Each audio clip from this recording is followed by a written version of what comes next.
안녕하십니까. 전기차 알고 주는 남자 전익남입니다. 네, 오늘도 테슬라 소식으로 여러분들을 찾아뵙게 되었습니다. 네, 오늘 말씀드릴 소식은 모델 3, 모델 Y 그리고 모델 X 관련된 내용으로 좀 말씀을 드릴까 해요. 네, 일단 첫 번째 소식. 이번 소식은 그냥 제가 맨날 말씀드리는 주제 중 하나 같아요. 그냥 테슬라 잘 나가고 있다. 이렇게라도 알려드려야 이제 국내 뉴스만 보시는 분들도 현실은 좀 이렇구나, 전 세계 대세는 이렇구나라는 거를 좀 알게 되시겠죠. 그 중 하나입니다. 어떻게 보면 2022년 미국의 캘리포니아주에서 가장 많이 팔린 차가 바로 모델 Y, 그 다음이 모델 3. 네, 이거는 어떻게 보면은 전기차들끼리 경쟁해가지고 그런 거 아니냐, 그렇게 생각하실 수도 있는데, 아닙니다. 그래서 가져왔죠. 테슬라 잘 팔리는 거는 한두 해 일도 아니고, 요새로 봤을 때는. 그러니까 내연차보다 많이 잘 팔리는 게, 어떻게 보면 좀 이례적인 일이라는 거죠. 여기가 노르웨이 같은 것도 아니고, 캘리포니아 같은 경우에는 아시다시피, 네, 이 테슬라의 프리몬트 공장이 위치한 그 주입니다. 이 주 자체가 굉장히 큰 주죠. 그리고 여기에는 정말 많은, 실리콘밸리, IT 기업, 이런 종사자분들, 게다가 미국에서도 굉장히 소득 수준이 좀 높은 곳으로, 그러니까 서부에서 굉장히 높은 곳으로 알고 있는데, 여기서 모델 Y랑 모델 3가 가장 많이 팔렸습니다. 그러니까 기존에 이제 미국에서 정말 잘 팔리는 차들이 도요타, 캠리, 이거는 거의 코롤라 끝판왕 차들이죠. 그러니까 미국에서 일본 차가 진짜 많이 팔립니다. 근데 얘네는 어떻죠? 전기차입니까? 아니죠. 내연차입니다.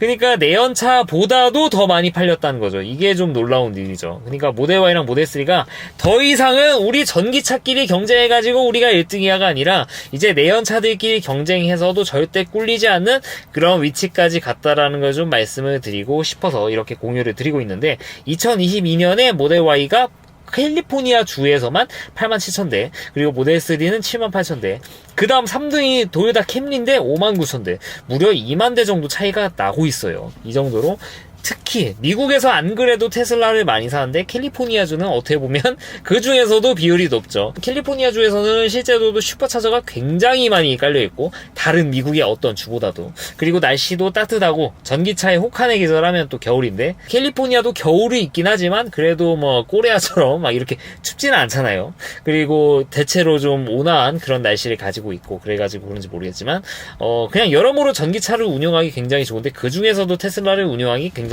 좋은 곳이다. 거기에 테슬라 공장도 있고 프리몬트 공장도 있고, 그래서 여러모로 테슬라는 더 이상 전기차들끼리 경쟁하지 않는다, 내연차의 파이를 이렇게 가져온다 라는 걸 알 수 있고, 이거를 보면은 좀 생각이 드는 게 테슬라가 거의 매년마다 50% 정도의 성장을 목표로 하고 이렇게 생산성을 높이고 있고 인도를 많이 하고 있는 그런 노력을 하고 있는 거 여러분들이 알고 계시죠. 근데 이런 생각이 좀 약간 드실 거예요. 약간의 의심의 눈초리로 보시는 분들도 있죠. 테슬라가 좋은 건 알겠는데 이렇게 지속적으로 성장을 할 수 있을까에 대한 생각. 물론 미래는 예상하지 못하지만 적어도 2020년, 2021년, 2022년까지만 봤을 때는 이러한 목표가 어느 정도 지켜지고 있어요. 그만큼 전기차 파이가 늘어나고 있는데, 결국 이렇게 전기차 파이가 늘어나기 위해서는 내연차의 파이를 가져와야 됩니다. 왜냐면은 전기차만 갑자기 사람들이 뜬금없이 많이 살 수가 없어요. 결국에는 내연차를 운행하시던 분들이 이제 이거를 팔고 이렇게 전기차로 새로 넘어가는 그런 파이가 많아져야 되는데, 이런 움직임들이 많이 보이고 있고, 올해는 더 그럴 거라는 거. 이거 2022년 자료거든요. 2023년에는 캘리포니아 아마 이러한 움직임이 계속 될 것 같고, 이제는 다른 주에서도 이런 전기차 판매, 그 중에서 테슬라 비중이 굉장히 높아지는 그런 움직임을 보이지 않을까, 그런 생각이 들어가지고 이렇게 공유를 드리고 있었어요. 정말로 베스트셀링카로 이렇게 정말 당당하게 내연차를 앞서는 그런 모양새를 보여주고 있고요. 네, 근데 이 모델 Y가 다시 이제 뭔가 시가로 가려는 움직임을 좀 보이는 느낌, 저만 그렇게 느끼나요? 다른 분들도 느끼실 겁니다. 네, 모델 Y 퍼포먼스, 제가 계속 이거 뭔가 좀 저렴한 느낌이 든다. 네, 다시 한번 말씀드리지만 모델 Y 퍼포먼스가 답이라는 게 아니에요. 그냥 제 개인적인 생각으로 제가 가장 좋아하는 옵션을 했을 때 이게 뭔가 퍼포먼스랑 차이가 별로 안 나니까 이것도 굉장히 좋은 선택인 것 같다라는 거고, 이거 타이어 관련된 이런 규격 같은 거 말씀드리면서 그럼에도 불구하고 퍼포먼스가 답이 아니라고 계속 말씀을 드려왔어요. 사실 저도 이렇게 말을 하더라도 막상 살러 가면 롱레인지 살 것 같기도 하고 여기 힐커 바꾸면 되니까. 네, 아무튼 간에 그때 퍼포먼스 확실히 뭔가 저렴한 느낌이 있죠. 그래서 그런지 모르겠지만 모델 Y가 미국에서 가격 인상을 했습니다. 막 드라마틱하게 막 1000불을 올리고 있진 않지만 그래도 500불 약간 소소하게 좀 올리고 있는데 이런 움직임이 아직은 우리나라에는 적용이 되지 않는 것 같아요. 이렇게 왜 가격을 올리고 있냐? 왜냐면은 모델 Y 퍼포먼스도 이제 이 SUV 전기차 범위 안에 들어왔잖아요. 어떻게 보면은 미국 자체에서 8만 불까지 그 아래 차들은 다 보조금 받을 수 있기 때문에 모델 Y 롱레인지도 저번에 가격 올렸죠. 이제 퍼포먼스 가격도 좀 올리게 되었습니다. 그래서 이러한 움직임이 결국에는 우리나라에도 전가가 될 것 같은데 아직까지는 막 드라마틱하게 빠르게 그렇게 움직이는 모양새는 보이지 않고 있어요. 근데 확실한 거는 여기서 인하될 가능성이 과연 있을까? 개인적으로 국내에서는 약간 좀 요한하다는 그런 생각들이 드는 게 미국에서 워낙 잘 팔리고 있으니까 이런 움직임을 보이는 거거든요. 근데 우리나라의 수요를 좀 뭔가 땡기기 위해서 가격 인하를 하는 게 쉬울까라는 생각은 사실 좀 들어요. 뭔가 정책에 대해서 뭔가 바뀐다거나 그런 게 있진 않은 이상. 그래서 일단은 예약하고 고민하라고 말씀을 드리는 이유가 어떻게 될지 예상을 못하는 거예요. 물론 여기서 가격이 인하될 수도 있어요. 근데 반대로 또 올라갈 수도 있다는 거. 인하되면은 기존에 예약한 거를 인하된 가격으로 받을 수 있지만 가격이 오르면은 근데 예약을 안 했어. 그러면은 오른 가격으로 사야 되는 거기 때문에 일단은 걸어놓는 게 좋다라고 계속 이렇게 말씀을 드리는 거고 다른 브랜드에서는 이렇게 안 하고 있잖아요. 테슬라만 이렇게 하고 있지. 안 그래도 요새 뉴스 보면 이런 뉴스 많이 있죠. 이렇게 연식이 올라가면서 옛날에 계약한 사람들도 강제로 옵션 올려가지고 300만원, 200만원 더 내가지고 이렇게 요구하는 게 우리나라 뭐 기업이죠. 그래서 테슬라가 이런 거를 유일하게 하고 있으니까 계속 이렇게 먼저 예약을 걸라는 이유가 바로 이런 데 있습니다. 그래서 관심이 있으신 분들 이렇게 예약을 하시고 일단은 모델 Y가 퍼포먼스가 또 이렇게 가격 인상을 계속 하고 있으니까 조만간 또 가격 차이가 좀 나게끔 그렇게 좀 보여지지 않을까 그런 생각도 들기도 해요. 그래가지고 뭐 이런 내용들이 있다라고 좀 말씀을 드리고 싶고 그리고 모델 Y 가지고 좀 이렇게 신차도 있지만 이게 좀 약간 부담스러우신 분들은 그냥 좀 연식이 어차피 2022년이라고 뭐 어차피 라이젠 들어간 차니까 개인적으로 라이젠 들어갔으면 뭐 끝났다 그런 생각이 드는데 인벤토리로 좀 더 할인 받아가지고 테슬라 쪽 연락이 가지고 이렇게 사시려는 분도 있는데 야 그래도 7,500 보조금 받고 해도 그래도 뭐 취득세 하면은 결국에 7,000 중반에 사야 되는데 그래서 좀 더 저렴하게 살 수 있는 방법이 없을까 해가지고 뭔가 중고차 같은 거를 알아보시는 분들이 계시는 것 같아요. 그래서 중고차가 사실 모델 Y 같은 경우에는 제 개인적으로 정말 큰 업데이트로는 라이젠이 아마 아닐까 싶어요. 그래서 나는 차 안에서 보내는 시간이 많고 뭐 넷플릭스나 디즈니 플러스 이런 거 많이 본다 라고 하시면은 라이젠이 맞는 선택일 것 같은데 그렇다고 뭐 저처럼 아톰이 있다고 해가지고 못 돌리는 건 아니에요. 그래서 좀 아톰과 라이젠 차이 가격 차이가 좀 많이 나고 좀 중고가 좀 많이 저렴하면은 좀 저렴한 그러니까 아톰 달린 중고차를 사시는 것도 좀 좋은 것 같아요. 테슬라 같은 경우는 일단 보증이 살아있으면은 뭔가 문제가 있으면은 다 일단 센터 가가지고 이렇게 고치면 되기도 하고 내연차처럼 엔진이 뭔가 누유가 있다 뭐 그럴 일이 사실 많진 않아요. 뭐 아예 100% 누유가 없다고 말씀을 못 드려요. 그거는 겪어보지 않고서는 모르는 거니까. 다만 이 요새 제가 심심해서 보는 유튜브 중에 이런 정비사 분들 거 영상 많이 보거든요. 그냥 그거 보면 재밌어요. 그냥 저랑 전혀 상관이 없는 전공인데 그냥 보면 재밌는데 이런 엔진 수리 같은 거 엔진 클리닝하는 거 보면은 정말 얼마나 복잡합니까. 근데 모델 Y, 모델 3 같은 전기차는 그로부터 좀 자유롭죠. 물론 이게 정말 단순히 누구나 만들 수 있는 그런 건 아니지만 이것도 최신 기술의 집합체인 건 맞지만 이 복잡도 뭔가 정비하는 거 이런 거 복잡한 걸 생각하면은 테슬라는 정말 기름차에 비해서는 그냥 양반이라는 거죠. 그래서 고장날 일이 사실 막 그렇게 많지가 않습니다. 그래서 중고차 사실 분들 키로수는 그냥 보증 안에 있으면은 막 그렇게 유의한 차이가 난다고 보기는 어려워요. 그러니까 뭐 2만 킬로나 5만 킬로나 그냥 보증이 좀 더 가까운 5만이 좀 불리하다는 거지 2만이나 5만이나 차량 컨디션이 뭐 100% 같다고 볼 수 없지만 그래도 내연차처럼 막 드라마틱하게 차이가 나는 그런 건 아니다라는 걸 좀 말씀을 드리고 싶었어요. 그리고 모델 Y 같은 경우 제가 뭐 보증 얘기가 나가서 말씀드리는데 제가 저번 주에 이제 제 차도 이제 보증이 얼마 안 남았습니다. 테슬라 모델 3 롱레인지 같은 경우에는 기본 보증이 뭐 모델 Y도 마찬가지지만 4년에 8만 킬로 근데 배터리 구동계 보증은 무려 이제 8년에 19만 2천 킬로예요. 스탠다드 레인지 플러스는 여기보다 좀 낮죠. 이게 15만인가 16만인가 그런데 제가 기본 보증이 얼마 안 남아가지고 목소리도 잡고 뭔가 이것저것 잡고 하면서 이제 뭐 센터를 갔다 왔죠. 센터 갔는데 여기 뭐 모델 Y 뭐 전시차도 있고 해가지고 모델 3도 있고 라이젠 차가 들어와 있더라고요. 그래가지고 제가 뭐 이거 잠깐 뭐 대놓고 운행하지는 못하고 앉아가지고 이렇게 뭐 이것저것 좀 봤는데 느낀 게 뭐 중고대 말씀드렸지만 역시 참 신차가 좋구나 그런 생각은 들더라고요. 그러니까 이거는 옛날에 특히 저같이 이제 2020년 모델 3를 이렇게 타셨던 분들이 이제 2021년 뭐 리프레시라고 부르는 그런 차량들 그리고 모델 Y를 만져보면은 느끼실 내용인데 정말 차 마감 상태라든지 차 손잡이 그리고 차 이거 특히 라이젠 들어간 거 이 속도 같은 것들 인포테인먼트 시스템 속도 같은 게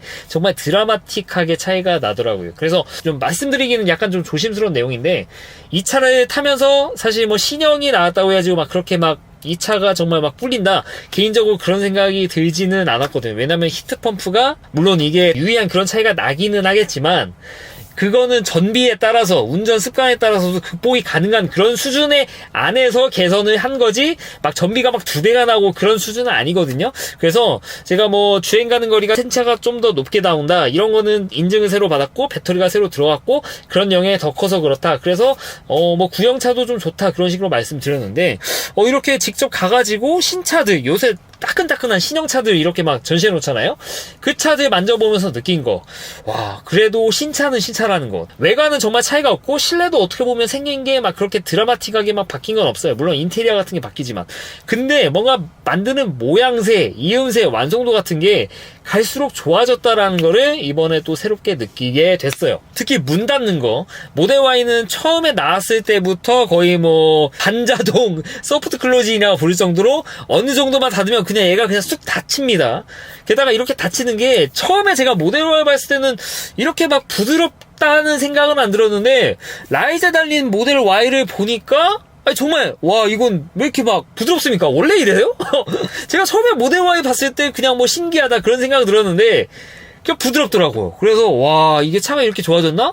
그리고 트렁크 열리는 것도 이게 원래 모델 Y가 이 정도였나? 이게 라이젠이라 바뀐 건가? 내가 그 사이 차를 안 만져봐서 모르는 건지 모르겠지만 정말 여러모로 많이 바뀝니다. 라이젠은 뭐 말할 필요도 없고 뭐 넷플릭스 유튜브 몇 개 좀 구독해봤는데 그냥 비교도 안 되는 수준이에요. 물론 아톰도 잘 씁니다. 저도 잘 쓰고 있는데 이게 역체감이 상당하더라고요. 역체감이 이 정도는 그냥 체감됩니다. 그래서 이런 부분들이 있으니까 신차 사실 분들 이렇게 뭔가 새롭고 테슬라는 계속 바뀌거든요. 수시로 내부 부품이 바뀌는데 이런 게 공유가 안 되는 거지. 그 중에서는 뭐 원가 절감 되는 것들도 있지만 그래도 좋은 방향으로 가는 거는 사실인 것 같아요. 제가 신차를 직접 또 만져보니까. 그래서 이런 신차를 뭔가 만끽하고 싶으신 분들은 확실히 신차를 사는 게 맞고 신형 그리고 최대한 2023년형 이런 차를 사시는 걸 좀 권해드리고 그럼에도 불구하고 난 중고를 사야 된다 하시면은 이런 차이가 있다라는 거를 염두하시고 대신 그만큼 저렴하게 사시는 거지만 그 다음에 또 이게 보증만 살아있으면은 고칠만한 그런 건덕지들이 많기 때문에 이런 거를 좀 가성비 있게 사시는 것도 좋은 선택이라는 걸 좀 말씀을 드리고 싶었어요. 그냥 센터 가니까 좀 느껴지더라고 이런 게. 그래서 이런 말씀 드리고 싶어가지고 좀 공유 드렸고 네 이번에 이제 하드웨어 4 얘기입니다. FSD 하드웨어 4.0 AP 4.0이라고 하죠. 그러니까 지금 팔리고 있는 모델 3, 모델 Y, 모델 S, 모델 X 전부입니다. 전부 다 하드웨어 3.0 시스템을 차용하고 있고 여기에 달려있는 카메라 이런 시스템은 전부 다 동일한 스펙입니다. 물론 이게 최근에 또 나온 차들은 후방 카메라 또 시야가 뭔가 또 바뀌었다라는 내용이 있는데 걔는 뭐 어떻게 보면 그냥 곁다리로 바뀐 것 같고 이 하드웨어 4.0이랑은 또 이게 결이 다른 그런 업데이트라고 볼 수도 있죠. 일단 이 하드웨어 4.0 해가지고는 제가 수두룩 빽빽 말씀을 드려왔어요. 요약하면은 일단은 고해상도의 레이더가 들어가게 되고 그리고 위쪽에 이 전방 카메라 3개에서 2개로 줄고 이게 픽셀이 5.0메가픽셀로 또 바뀌게 되고 그리고 양쪽 사이드 리피터 카메라가 좀 더 광각으로 바뀌게 되고 뭔가 여기 이제 P필러 쪽의 카메라들은 각각 여기 펜 같은 거 돌아가고 뭔가 스펙이 달라지고 이제 아직 공개 안 된 게 후방인데 그 후방인가? 후방은 4.0인가? 이건 뭐 나와봐야 알 것 같은데 아무튼 여기에다가 이제 센서는 이렇게 있고 가장 중요한 머리 같은 것들도 기존에 있는 CPU보다 좀 더 좋은 오토파일럿 이 FSD 전용의 좀 더 좋은 고성능 CPU가 들어간다고 이렇게 말씀드렸어요. 라이젠은 이거랑은 또 다른 겁니다. 라이젠은 인포테인먼트 시스템을 돌리는데 쓰이는 그런 CPU고 이런 오토파일럿 이런 자율주행에 관장하는 그런 CPU는 또 별개로 있습니다. 이건 심지어 또 2장이 들어가요. 하나는 백업용이고 중국산은 또 한 장 들어간다고 하는데 뭐 이런 차이가 있는데, 일단 이렇게 통틀어 자율주행을 쓰는데 필요한 머리 그리고 센서를 통합해가지고 하드웨어 3.0, 하드웨어 4.0 이러는데, 이번에 개선된 게 하드웨어 4.0이죠. 이게 사이버 트럭에 처음으로 들어간다는 내용이 가장 지배적이었어요. 그래서 제가 이런 쪽으로 말씀드렸는데, 웬걸 유럽에서 이제 모델 S, 모델 X에 들어갈 하드웨어 4.0에 대한 승인 내용이 이렇게 올라오게 했습니다. 그래가지고 사이버 트럭이 나오기 전에 이게 적용이 될지는 모르겠어요. 이거는 뭐 지켜봐야 되겠지만, 그래도 앞으로 알 수 있는 거, 모델 S, 모델 X에 먼저 하드웨어 4.0이 들어간다라는 거를 알 수가 있다는 것이죠. 역시 이런 좀 플래그십. 야, 진짜 모델 X, 모델 X. 가슴이 웅장해지는 차인데, 아무래도 그럴 수밖에 없죠. 왜냐면은 모델 3, 모델 Y 같은 볼륨 모델에 먼저 하드웨어 4.0을 적용하는 것보다 모델 S, 모델 X 같이 뭐 테슬라의 하이엔드급 이 차량들, 일단 판매량이 모델 3, 모델 Y에 비해서는 적을 수밖에 없죠. 이런 차들을 일단 다른 브랜드에서는 볼 수 없는 그런 고성능의 센싱, 그리고 머리를 집어넣고 좀 돌려본 다음에 이제 그때부터 이제 본격적으로 양산해가지고 모델 3, 모델 Y에도 이렇게 적용이 되는 이런 시스템, 어떻게 보면 탑다운 시스템이라고 볼 수 있죠. 물론 이게 모든 면에서 탑다운은 아니에요. 실제로 뭔가 프레임을 만드는 이런 것들은 모델 3, 모델 Y에서 어떻게 보면 모델 X를 반대로 또 넘어간다고 볼 수도 있어요. 네, 아무튼 간에 이런 식으로 가게 됐는데, 일단은 이 센싱 자체 하드웨어 4.0은 탑다운 방식으로 오고 있다는 거를 좀 말씀을 드릴 수도 있죠. 뭐 이런 예는 일단 라이젠도 예를 들 수 있죠. 모델 S, 모델 X에 라이젠 먼저 들어가고 그 다음에 모델 3, 모델 Y에도 이렇게 내려온 것들, 물론 여기 GPU가 빠지게 되지만 이렇게 들어오게 된다. 그런 게 바로 하드웨어 4.0도 그대로 똑같이 적용이 됐다라고 좀 말씀을 드리고 싶고요. 어떤 것들인지는 제가 말씀을 드렸고, 레트로핏도 안 된다고 일론 머스크가 말을 했어요. 하드웨어 3.0도 전혀 문제없이 돌아간다고 일론 머스크의 생각이고, 그리고 뭐 블라블라 내용이 있는데, 아무튼간 여기서 또 알 수 있는 거는 이것만 밝혀진 건 아니고, 뭐 이런 허가 같은 거 보면은 모델 S 같은 경우에는 이제 플레드 차량들이 있죠. 여기 몇 가지 뭐 카본 세라믹 브레이크 키트, 그리고 뭐 이것저것 해가지고 뭔가 키트 같은 걸 팔아요. 이런 것들도 어떻게 보면 승인이 되어야 이런 거를 팔 수 있다는 거를 여기를 보면 알 수 있는데, 카본 세라믹 브레이크 키트를 장착하게 되면은 이제 최고 속도를 322km. 정말 빠른 속도죠. 이게 플레드에 처음에 광고하던 그 최고 속도인데, 이렇게 브레이크 키트를 이렇게 장착을 해야 차가 부스트를 이렇게 이용할 수 있다는 거를 좀 알 수 있는 내용이 이렇게 나와 있습니다. 유럽에도 이런 것들이 적용이 되면은 결국에는 이제 유로비르크인 가가지고 이것도 운영하시는 분들이 계실 수도 있겠죠. 그래서 이런 영상들을 앞으로 좀 볼 수도 있다. 물론 지금도 나와 있지만 앞으로 좀 많이 나오겠죠. 이제 유럽에 본격적으로 좀 상륙을 시작을 했으니까. 그래서 이런 것들도 기대를 해볼 수 있다라고 좀 말씀을 드릴 수 있을 것 같아요. 모델 X, 정말 가슴이 웅장해지는 차죠. 거의 100만의 구독자를 거의 달성하신 그 훌륭한 유튜버 분 계시죠. 이거 보면서 그래도 좀 이제 많은 분들이 이 테슬라에 대해서 마냥 사기는 아니다, 자율주행 다른 브랜드보다 떨어지잖아, 레벨 2라서 떨어지잖아, 이런 얘기를 안 하지 않을까 그런 생각이 들더라고요. 이걸 보니까 일단은 이런 것들도 정말 저 같은 경우에는 뭐 옛날부터 뭐 유튜브를 통해서 FSD 베타가 어떻게 운용되는지 미국 사람들이 올린 영상을 보면서 이런 거를 미리 알고 있었지만, 이 많은 분들이 저 같지는 않을 거거든요. 그냥 보통의 사람은 그냥 들려오는 소식이라고 하면은 인터넷 뉴스, 그리고 자극적으로 만드는 유튜버들, 이런 소식을 듣고, 그리고 불나는 소식을 듣고, 테슬라 주가가 많이 하락했다 이런 소식을 듣고, 테슬라 망한다 그런 공주파 뉴스를 보고 정말 거의 선동 아닌 선동을 당하셔가지고 테슬라가 당장이라도 망할 만한 그런 회사로 알고 계신데, 그래도 이렇게 뭔가 대형 유튜버들이 이런 테슬라에 대해서 치우치지 않고 이런 팩트만 가지고 일단 보여주는 거잖아요. 이런 거를 좀 보여줌으로써 실제로 우리나라를 벗어난 전 세계 상황에서 테슬라는 어떻게 보여지는지에 대해서, 어떻게 평가받는지에 대해서, 실제로 양산차가 이렇게 운행이 되는 거에 대해서 이렇게 보여주는 게 되게 좀 약간 좀 뭔가 뭉클한 느낌? 많은 분들이 이런 거를 보고 아래에서 좀 깨어났으면 하는 그런 생각을 가지게 되더라고요. 그러면서 또 제가 전 영상에서 그래도 모델 S 정도는 뭐 이런 예상 이렇게 말씀드렸는데, 이거 보니까 모델 X 가야 될 것 같아요. 진짜 돈 열심히 벌어야 될 것 같아요. 그래서 모델 X 그냥 보여가지고 이렇게 말씀드렸어요. 모델 X는 참고로 뭐 차박 내용 해가지고 뭐 말씀드린 내용이 있는데, 플레드는 차박이 안 되는 게 맞아요. 지금 기준으로는. 왜냐면은 시트 구성 보시면 아시겠지만 플레드는 6인승으로만 나와요. 그 유튜버분이 올린 영상이 플레드거든요. 6인승이죠. 네, 이 두 가지 시트가 그냥 거의 운전석 시트급이라서, 다만 이제 뭐 7인승, 5인승 같은 경우에는 기존에 이제 5인승 차량이 달려있는 거 그냥 접으면은 광활하거든요. 그냥 접지 않아도 광활한데 접으면 거의 뭐 차방에는 전혀 문제가 없는 수준이니까 플레드 같은 경우에는 근데 시트 선택이 6인승만 있다.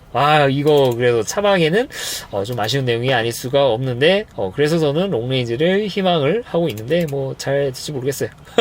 아무튼 더 참 이 영상 보니까 참 가지고 싶다는 생각이 많이 들면서 열심히 살아야겠다는 생각이 들더라고요. 네, 아무튼 간에 오늘은 모델 Y, 모델 3 그리고 모델 X 하드웨어 4.0 관련해가지고 이렇게 정보를 말씀을 드렸습니다. 어찌 좀 도움이 되셨나 모르겠습니다. 네, 이상 전기차 읽어주는 남자 정익남이었습니다. 유익하셨으면 좋아요와 구독 부탁드리도록 하겠습니다.